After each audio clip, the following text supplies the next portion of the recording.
Hi friends, welcome back to my channel. ಎಲ್ಲರೂ ಹೇಗಿದ್ದೀರಾ? ಎಲ್ಲ ಚೆನ್ನಾಗಿದ್ದೀರಾ? ನಾವು ಕೂಡ ಚೆನ್ನಾಗಿದ್ದೀವಿ. ಇವತ್ತು ರವೆ ರೊಟ್ಟಿ ಮಾಡಿ ತೋರಿಸ್ತಾ ಇದ್ದೀನಿ. ಸೂಪರಾಗಿರುತ್ತದೆ. ನೀವೊಂದು ಸಲ ಟ್ರೈ ಮಾಡಿ ನೋಡಿ ಯಾವ ಥರ ಮಾಡೋದು ಅಂತ ನಿಮ್ಗೆ ತೋರಿಸ್ತೀನಿ ನೋಡಿ. ಇದರಲ್ಲಿ ನಾನು 2.5 ಕಪ್ ರವೆ ತಗೊಂಡಿದ್ದೀನಿ. ಬ್ರೇಕ್ಫಾಸ್ಟ್ಗಂತೂ ತುಂಬ ಚೆನ್ನಾಗಿರ್ತದೆ, ನೈಟಲ್ಲೂ ಮಾಡ್ಕೋಬೋದು. 2.5 ಕಪ್ಪು ರವೆ ತಗೊಂಡಿದ್ದೀನಿ. ಇದಕ್ಕೆ ನಾನು ಸೋರೆಕಾಯಿ ಹಾಕೋತಾ ಇದ್ದೀನಿ ನೋಡಿ. 2.5 ಕಪ್ಪು. ಇದಕ್ಕೆ ಒಂದು ಸೋರೆಕಾಯಿ, ಎಳೆ ಸೋರೆಕಾಯಿ ತಗೊಂಡಿದ್ದೀನಿ. ತುಂಬ ಚೆನ್ನಾಗಿತ್ತು ಸೋರೆಕಾಯಿ. ಎಳೆ ತೊಗೊಳ್ಳಿ, ಆದಷ್ಟು ಬಲ್ತಿರೋ ತೊಗೊಬೇಡಿ, ಚೆನ್ನಾಗಿ ಟೇಸ್ಟ್ ಬರೋದಿಲ್ಲ. ತುಂಬ ಎಳೆದು ತೊಗೊಂಡ್ರೆ ಚೆನ್ನಾಗಿರ್ತದೆ. ಇದನ್ನು ಮೇಲೆ ಸಿಪ್ಪೆ ತೆಗಿಬೇಕು. ಫುಲ್ ಸಿಪ್ಪೆ ಎಲ್ಲ ಕ್ಲೀನ್ ಮಾಡಿಬಿಟ್ಟು ತುರಿದು ಅದರೊಳಗಡೆ ಹಾಕಬೇಕು. ಅಷ್ಟು ದೋಸೆ ಥರ ಸಾಫ್ಟಾಗಿರ್ತವೆ ಗೊತ್ತಾ. ಇದು ರೊಟ್ಟಿ ಅಂದರೆ ರೊಟ್ಟಿ ಥರನೇ ಅನಿಸೋದಿಲ್ಲ, ದೋಸೆ ಥರ ಅಷ್ಟು ರುಚಿ ಇರ್ತದೆ. ತುಂಬ ಅಂದರೆ ತುಂಬಾ ಚೆನ್ನಾಗಿರ್ತದೆ. ಸಿಪ್ಪೆ ಎಲ್ಲ ಕ್ಲೀನ್ ಮಾಡಿದ್ದೀನಿ. ಇದನ್ನು ಇದರಲ್ಲಿ ತುರಿತಾ ಇದ್ದೀನಿ ನೋಡಿ. ಚಿಕ್ಕದ್ರೆಲ್ಲ ತುರ್ಕೋಬೋದು, ದೊಡ್ಡ ಕಣ್ಣು ಚಿಕ್ಕ ಕಣ್ಣು ಆ ಥರ ಎರಡು ಸೈಜ್ ಇದೆ ಇದರಲ್ಲಿ ತುರಿಯೋದ್ರಲ್ಲಿ. ನಿಮ್ದು ಯಾವ್ದು ಬೇಕಾದ್ರೂ ತುರ್ಕೋಬೋದು. ನಾನು ಚಿಕ್ಕದ್ರಲ್ಲಿ ಮಾಡ್ತಾಯಿದ್ದೀನಿ, ದೊಡ್ಡ ಕಣ್ಣಲ್ಲಿ ಮಾಡ್ತಾಯಿಲ್ಲ. ಒಳಗಡೆ ತಿರುಳು ಕೂಡ ಹಾಕ್ಬೋದು, ಏನೂ ಆಗೋದಿಲ್ಲ, ಚೆನ್ನಾಗಿರ್ತದೆ, ಸಾಫ್ಟಾಗಿ ಬರುತ್ತೆ ರೊಟ್ಟಿ.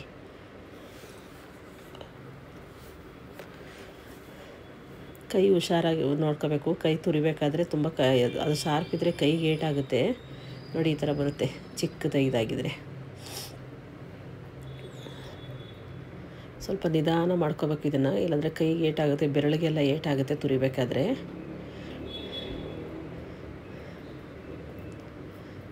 ಹೊಸದಾಗಿ ನಮ್ಮ ಚಾನಲ್ ನೋಡ್ತಾ ಇದ್ದರೆ ದಯವಿಟ್ಟು ಸಬ್ಸ್ಕ್ರೈಬ್ ಮಾಡ್ಕೊಳ್ಳಿ.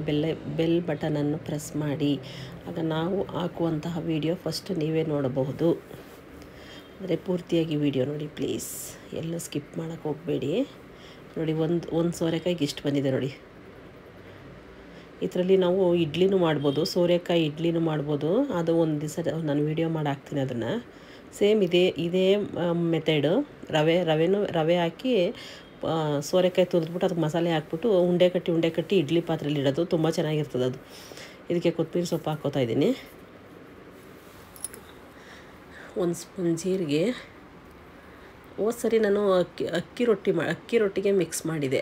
ಸ್ವಲ್ಪ ಹಾರ್ಡಾಗಿತ್ತು, ಅದ್ರ ರುಚಿನೂ ಚೆನ್ನಾಗಿತ್ತು. ಸ್ವಲ್ಪ ಶುಂಠಿ ತುರಿದು ಹಾಕೋತಾ ಇದ್ದೀನಿ. ಅದಕ್ಕೆ ಇಷ್ಟು ಶುಂಠಿ ಹಾಕ್ತಾಯಿದ್ದೀನಿ. ಸ್ವಲ್ಪ ಕಡಿಮೆ ಹಾಕ್ಕೊಳ್ಳಿ, ಶುಂಠಿ ಸ್ವಲ್ಪ ಜಾಸ್ತಿ ಆಯಿತು ತಿನ್ನಬೇಕಾದ್ರೆ ನಮಗೆ ಗೊತ್ತಾಯಿತು. ಸ್ವಲ್ಪ ನಾನು ಹಾಕೋದಲ್ಲ, ಅದಕ್ಕೆ ಅರ್ಧ ಹಾಕ್ಕೊಳ್ಳಿ ಶುಂಠಿನ. ಅಷ್ಟು ಶುಂಠಿ ಹಾಕೋಕ್ಕೆ ಹೋಗಬೇಡಿ. ನಾನು ಸ್ವಲ್ಪ ಎಕ್ಸ್ಟ್ರಾ ಹಾಕ್ಬಿಟ್ಟೆ. ತಿನ್ನಬೇಕಾದ್ರೆ ನಮಗೆ ಶುಂಠಿದು ತಿನ್ನಬೇಕಾದ್ರೆ ಇದಾಯಿತು. ಸ್ವಲ್ಪ ಟೇಸ್ಟ್ಗೆ ಸ್ವಲ್ಪ ಹಾಕೊಂಡ್ರೆ ಸಾಕು. ಇವಾಗ ನಾನು ನೀರು ಹಾಕಿಲ್ಲ, ಅದೇ ಸೋರೆಕಾಯಿ ನೀರು ಇರುತ್ತಲ್ಲ ಅದರಲ್ಲೇ ಮಿಕ್ಸ್ ಮಾಡ್ತಾಯಿದ್ದೀನಿ.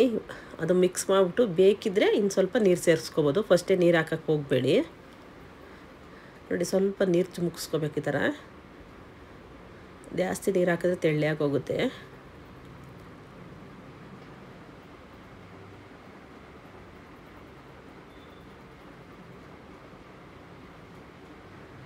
ಇದನ್ನ ಮಿಕ್ಸ್ ಮಾಡಿ ಒಂದು ಅರ್ಧ ಗಂಟೆ ನೆನೆಯೋಕೆ ಬಿಡಬೇಕು. ಏಕೆ ರವೆ ಅಲ್ಲ, ಅದು ನೀರೆಲ್ಲ ಹೀರ್ಕೊಳ್ಳುತ್ತಲ್ಲ ಅದು ರವೆ, ಸ್ವಲ್ಪ ಗಟ್ಟಿಯಾಗುತ್ತೆ. ಇವಾಗ ನಾವು ಇಷ್ಟು ಕಲಸಿಟ್ಟಿರ್ಬೇಕಾದ್ರೆ ಗಟ್ಟಿಯಾಗುತ್ತೆ. ಒಂದು ಅರ್ಧ ಗಂಟೆ ಬಿಟ್ಟು ನೋಡಿದ್ರೆ ಸ್ವಲ್ಪ ಗಟ್ಟಿ ಇರ್ತದೆ. ಅವಾಗ ಸ್ವಲ್ಪ ನೀರು ಹಾಕ್ಕೊಂಡು ನಾವು ರೊಟ್ಟಿ ಥರ ತಟ್ಬೋದು.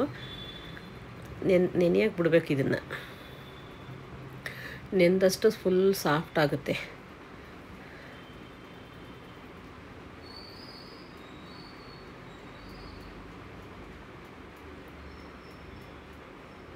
ನೋಡಿ ಈ ಥರ ಗಟ್ಟಿಗೆ ಬಂದೈತೆ. ಕ್ಯಾಮ್ರಾ ಕರೆಕ್ಟಾಗಿ ಇಟ್ಟಿರಲಿಲ್ಲ, ಸಾರಿ.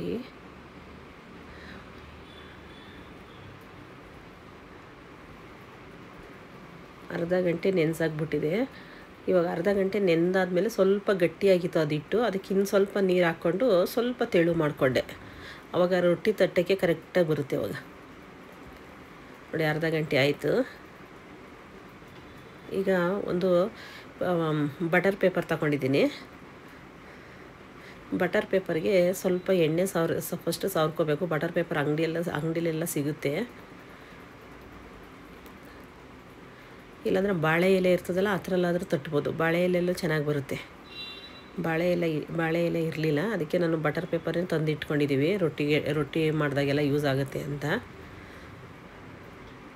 ಎಷ್ಟು ತೆಳು ಬೇಕಾದ್ರೆ ತೆಳು ತಟ್ಕೊಬೋದು ಇದನ್ನು. ನನ್ನ ಕೈ ಸುಟ್ಕೊಬಿಟ್ಟು ಗಾಯ ಆಗಿತ್ತು, ಅದಕ್ಕೆ ಕೈ ಆ ಥರ ಇದೆ. ಗಾಯ ಮಾಡ್ಕೊಬಿಟ್ಟಿದೆ, ಅಡುಗೆ ಮಾಡಬೇಕಾದ್ರೆ ಕೈ ಸುಟ್ಕೊಬಿಟ್ಟಿದೆ, ಅದು ಒಪ್ಪಳೆ ಬರೋ ಥರ ಆಗೋಗಿದೆ.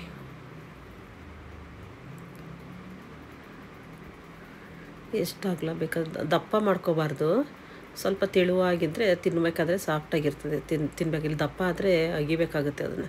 ನೋಡಿ, ಅದನ್ನೇ ತೆಗೆದು ಸ್ಟವ್ ಮೇಲೆ ಹಾಕಿದ್ರೆ ಈಗ ಬಿಸಿಗೆ ಏನೂ ಆಗೋದಿಲ್ಲ, ಬಟರ್ ಪೇಪರು ಸುಟ್ಟೋಗೋದಿಲ್ಲ ಅದು. ಸ್ವಲ್ಪ ಬಿಸಿ ಇದು ಮಾಡಿದ್ಮೇಲೆ ಈ ಥರ ಮೆತ್ತಗೆ ತೆಗೆದುಬಿಟ್ರೆ ಕರೆಕ್ಟಾಗಿ ಬರುತ್ತೆ ನೋಡಿ. ಅದ್ರ ಮೇಲ್ಗಡೆ ಸ್ವಲ್ಪ ಆಯಿಲ್ ಹಾಕ್ಕೊಂಡು ಎರಡೂ ಬದಿ ಚೆನ್ನಾಗಿ ಸ್ವಲ್ಪ ಬ್ರೌನ್ ಕಲರ್ ಬರೋ ತನಕ ಸ್ವಲ್ಪ ಫ್ರೈ ಮಾಡ್ಕೋಬೇಕು ಇದನ್ನು, ರೊಟ್ಟಿನ. ನೋಡಿ, ಇದು ರೆಡಿಯಾಗಿದೆ. ಈಗ ಉಲ್ಟಾ ಮಾಡ್ತಾಯಿದ್ದು ನೋಡಿರಿ, ಎಷ್ಟು ಸಾಫ್ಟಾಗಿ ಬಂದಿದೆ ರೊಟ್ಟಿ. ರೊಟ್ಟಿ ಥರ ಗಟ್ಟಿ ಥರ ಇರೋದಿಲ್ಲ, ಇದು ತುಂಬ ಚೆನ್ನಾಗಿ ಬರುತ್ತೆ. ಇನ್ನೊಂದು ಮಾಡಿ ತೋರಿಸ್ತಾಯಿದ್ದೀನಿ ನೋಡಿ. ಎಣ್ಣೆ ಹಾಕ್ಕೊಂಡಿದ್ದೀನಿ ಕೆಳಗೆ. ಫಸ್ಟ್ ಎಣ್ಣೆ ಹಾಕ್ಕೋಬೇಕು, ಇಲ್ಲಾಂದರೆ ಅಂಟ್ಕೊಳ್ಳುತ್ತೆ ಅದು. ನಿಮ್ಗೆ ಎಷ್ಟು ಚಿಕ್ಕದಾಗಿ ಬೇಕಾದ್ರೆ ಚಿಕ್ಕದಾಗಿ, ದೊಡ್ಡದಾಗಿ ಬೇಕಾದ್ರೆ ದೊಡ್ಡದಾಗಿ ಹೆಂಗಾದ್ರೂ ಮಾಡ್ಕೊಬೋದು. ಇದನ್ನು ಕಲಸಿಟ್ಬಿಟ್ರೆ ಫ್ರಿಡ್ಜಲ್ಲಿ ಯಾವಾಗ ಬೇಕಾದ್ರೆ ರೊಟ್ಟಿ ಮಾಡ್ಕೊಬೋದು. ಒಂದು 2-3 ದಿವಸನಾದ್ರೆ ಫ್ರಿಡ್ಜಲ್ಲಿ ಇಡ್ಬೋದು, ಏನೂ ಆಗೋದಿಲ್ಲ. ನಾನು ಆ ತೆಲುಗು ಮನೇಲಿ 1 ವಾರ ಆಗಿತ್ತು ಇಟ್ಟಿದೆ. ನಾನು ಕೆಟ್ಟೋಗೈತೆ, ಇದೇ ಥರ ಸೇಮ್ ಇದೇ ಥರ ರೊಟ್ಟಿ ಮಾಡಿ ಮಿಕ್ಕಿದ್ದನ್ನು ಫ್ರಿಡ್ಜಲ್ಲಿ ಇಟ್ಟಿದೆ. 1 ವಾರ ಆಗಿತ್ತು. ಅವ್ರು ಕೆಟ್ಟೋಗಿರ್ತದೇನೋ ಬಿಸಾಕಿ ಅಂದರು. ನೋಡಿದ್ರೆ ಇದು ಚೆನ್ನಾಗಿತ್ತು, ಅದನ್ನೇ ಬ್ರೇಕ್ಫಾಸ್ಟ್ಗೆ ಯೂಸ್ ಮಾಡಿದ್ರು ಅವರು. ನಾನು ಕೆಟ್ಟೋಗಿರುತ್ತದೇನೋ ಅಂದ್ಬಿಟ್ಟು ಒಂದು ರೊಟ್ಟಿ ಮಾಡಿ ತಿಂದು ನೋಡಿದೆ, ಚೆನ್ನಾಗಿತ್ತು. ಏನಕ್ಕೆ ಸುಮ್ಮನೆ ಬಿಸಾಕೋದು ಅಂದ್ಬಿಟ್ಟು ಅವಾಗಲೇ ಗೊತ್ತಾದ್ದು 1 ವಾರ ಬೇಕಾದರೂ ಇಟ್ಕೊಬೋದು, ಕೆಡೋದಿಲ್ಲ ಇದು ಅಂತ. ನೋಡಿರಿ, ರೊಟ್ಟಿ ರೆಡಿ ಆಯಿತು. ಸೇಮ್ ದೋಸೆ ಥರನೂ ಮಡ್ಚ್ಬೋದು ಇದನ್ನು, ಅದು ಅಷ್ಟು ಸಾಫ್ಟಾಗಿರುತ್ತೆ. 2 ರೊಟ್ಟಿ ಹೊಟ್ಟೆ ತುಂಬ ಹೋಗುತ್ತೆ. ಇದು ರೆಡಿ ಮಾಡಿ ಇಟ್ಬಿಟ್ರೆ ಯಾವಾಗ ಬೇಕಾದರೂ ನಾವು ಹಿಂಗೆ ತಿನ್ನಬೇಕಾದ್ರೆ ಇದು ಮಾಡ್ಕೊಬೋದು. ನಾನು ನಿಜವಲ್ಲ ಆ ಹಿಟ್ಟು ಕೆಟ್ಟೋಗಿರ್ತದೆ ಅಂತ ಇದ್ದೆ, ಕೆಟ್ಟೋಗಿರಲಿಲ್ಲ, ಚೆನ್ನಾಗಿತ್ತು. ನಾನು ಫಸ್ಟು ಒಂದು ಮಾಡಿ ನೋಡ್ಬಿಟ್ಟು ಟೇಸ್ಟ್ ಮಾಡಿ ಆಮೇಲೆ ಮತ್ತೆ ರೊಟ್ಟಿ ಮಾಡಿದೆ. ನಾನು ಒಂದು 2-3 ದಿನ ಇಡ್ಬೋದು ಅಂದ್ಕೊಂಡಿದ್ದೆ. 1 ವಾರ ಇಟ್ಟರು ಏನೂ ಆಗೋದಿಲ್ಲ. ಕ್ಲೀನಾಗಿ ಮುಚ್ಚಳ ಹಾಕಿ 1 ವಾರ ಇಡ್ಬೋದು, ಹುಳಿ ಬರೋದಿಲ್ಲ ಅದೊಂದು.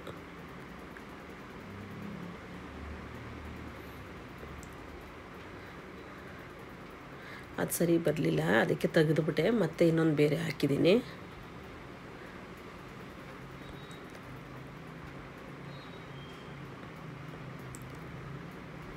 ಸ್ವಲ್ಪ ಬಿಸಿ ಹೈ ಫ್ಲೇಮ್ ಇಡಬೇಕು, ಆವಾಗಲೇ ಅದು ಕಚ್ಕೊಳ್ಳೋದು.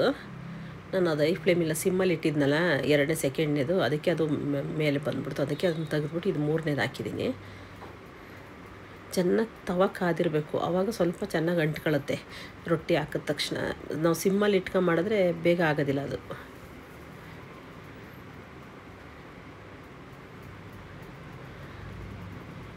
ರುಚಿ ಅಂತೂ ಅಷ್ಟು ಚೆನ್ನಾಗಿರ್ತದೆ. ನೀವೊಂದು ಸಲ ಟ್ರೈ ಮಾಡಿ ನೋಡಿ, ಯಾವ ಥರ ಬಂತು ಅಂತ ಕಮೆಂಟ್ ಬಾಕ್ಸಲ್ಲಿ ಕಮೆಂಟ್ ಮಾಡಿ ತಿಳಿಸಿ ಫ್ರೆಂಡ್ಸ್. ಇದಕ್ಕೆ ನಾನು ಕಡಲೆಬೇಳೆ ಚಟ್ನಿ ಮಾಡಿದ್ದೆ ಅವ್ರ ಮನೇಲಿ. ನಾನು ಇವಾಗ ಇದಕ್ಕೆ ತೆಂಗಿನಕಾಯಿ ಚಟ್ನಿ ಮಾಡ್ಕೊಂಡಿದ್ದೀವಿ. ಕಡಲೆಬೇಳೆ ಚಟ್ನಿ ನಮ್ಗೆ ತಿಂದು ಬೇಜಾರಾಗಿತ್ತು. ಯಾವ ಚಟ್ನಿನಾದ್ರು ಬೇಕಾದ್ರೆ ಟೊಮೊಟೊ ಚಟ್ನಿ ಮಾಡ್ಕೊಬೋದು, ತೆಂಗಿನಕಾಯಿ ಚಟ್ನಿ ಮಾಡ್ಕೊಬೋದು, ಪುದೀನ ಚಟ್ನಿ ಯಾವುದಾದ್ರೂ ಬೇಕಾದ್ರೆ ಮಾಡ್ಕೊಬೋದು.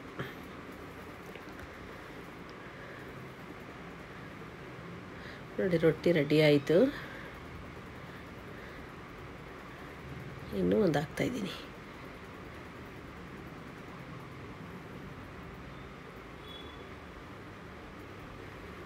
ಎಷ್ಟು ಈಸಿಯಿಂದ ಮಾಡ್ಕೊಬೋದು ಅಂದರೆ ತುಂಬ ಈಸಿಯಿಂದ ಮಾಡ್ಕೊಬೋದು. ಇದನ್ನು ಕಲಸಿಟ್ಬಿಟ್ರೆ ಇನ್ನೂ ಈಸಿನೇ, ಬೇಗ ಕೆಲಸ ಮುಗಿದೋಗುತ್ತೆ.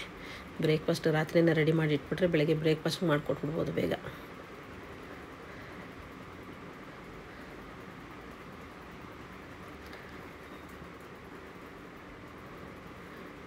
ತುಂಬ ಥರ ರೊಟ್ಟಿಗಳೆಲ್ಲ ಮಾಡ್ಬೋದು, ಮಾಡಿ ತೋರಿಸ್ತೀನಿ. ಇದಕ್ಕೇ ಮೆಂತ್ಯ ಸೊಪ್ಪು ಹಾಕ್ಬೋದು, ಸೊಪ್ಪೇನಾದ್ರು ತುರಿದು ಹಾಕ್ಬೋದು. ನೋಡಿ, ತೆಂಗಿನಕಾಯಿ ಚಟ್ನಿನೂ ರೆಡಿ ಆಗೈತೆ. ತೆಂಗಿನಕಾಯಿ ಚಟ್ನಿನ ವೀಡಿಯೋ ಮಾಡೋಕ್ಕಾಗಿಲ್ಲ, ಆಲ್ರೆಡಿ ಎಲ್ರಿಗೂ ಗೊತ್ತಿರುತ್ತಲ್ವ ತೆಂಗಿನಕಾಯಿ ಚಟ್ನಿ ಯಾವ ಥರ ಮಾಡೋದು ಅಂತ. ಅದಕ್ಕೆ ನಾನು ಅದನ್ನು ವೀಡಿಯೋ ಮಾಡಲಿಲ್ಲ. ನೋಡಿ, ಈ ಥರ ಬಂದಿದೆ. ಟೇಸ್ಟ್ ಅಂತೂ ಅದ್ಭುತವಾಗಿತ್ತು, ತುಂಬ ರುಚಿಯಾಗಿತ್ತು. ಸ್ವಲ್ಪ ಶುಂಠಿ ಒಂದು ಸ್ವಲ್ಪ ಜಾಸ್ತಿ ಆಗೋಗಿತ್ತು ಅಷ್ಟೇ. ನಾನು ಹಾಕಿದ್ನೆಲ್ಲ ಶುಂಠಿ, ಅದನ್ನ ಸ್ವಲ್ಪ ಕಡಿಮೆ ಮಾಡ್ಕೊಳ್ಳಿ. ಅದೊಂದು ಬಿಟ್ರೆ ಕರೆಕ್ಟಾಗಿತ್ತು ರೊಟ್ಟಿ. ಉಪ್ಪು ಖಾರ ಎಲ್ಲ ಚೆನ್ನಾಗಿತ್ತು. ಈ ವಿಡಿಯೋ ಇಷ್ಟ ಆದಲ್ಲಿ ಲೈಕ್ ಮಾಡಿ, ಶೇರ್ ಮಾಡಿ, ಕಮೆಂಟ್ ಮಾಡಿ. ಇಲ್ಲಿ ತನಕ ನನ್ನ ವಿಡಿಯೋ ನೋಡಿದ್ದಕ್ಕಾಗಿ ಧನ್ಯವಾದ.